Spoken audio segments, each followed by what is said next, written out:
presented by Anshu Music।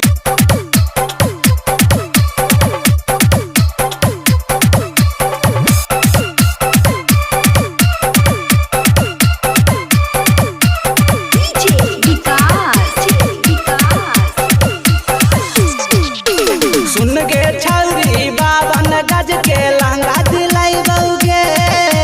सुन के छौरी घाटे कुसुम के मेला घुमाई बउगे।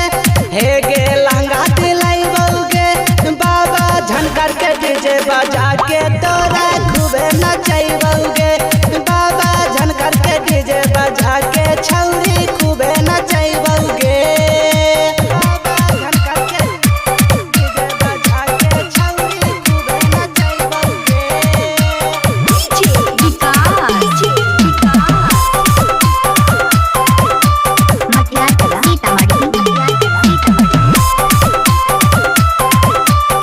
लहंगा पहिर छौरी घुममी बाजरिया गे।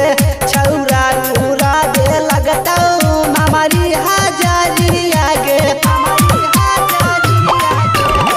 लहंगा पहिर छौरी घुममी बाजरिया गे। छौरा उड़ा दे लगतौ हमारी हाजरिया गे। ज्यादा फैशन करमी त छौरा डीजे बजैतौ गे। ज्यादा फैशन करमी त छौरा डीजे बजैतौ गे। हे गे लहंगा उठैतौ गे। बाबा झनकर के डीजे बजा के तोरा खूबे नचैतौ गे।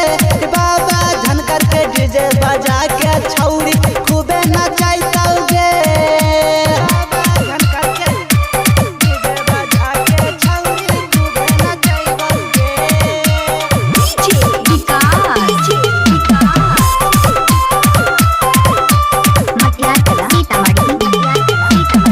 presented by Anshu Music।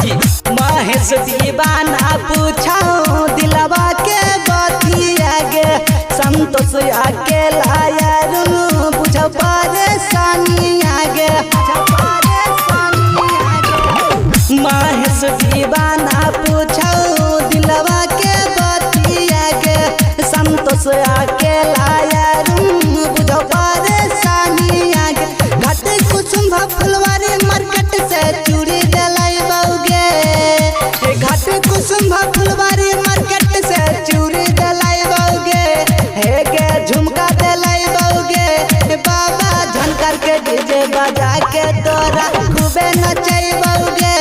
बाबा झनकर के डीजे बजा के छौरी तोरा नचई बउगे।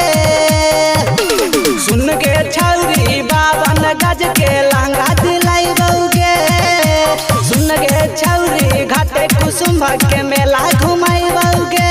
हे गे लहंगा दिलाई बउगे। बाबा झनकर के डीजे बजा के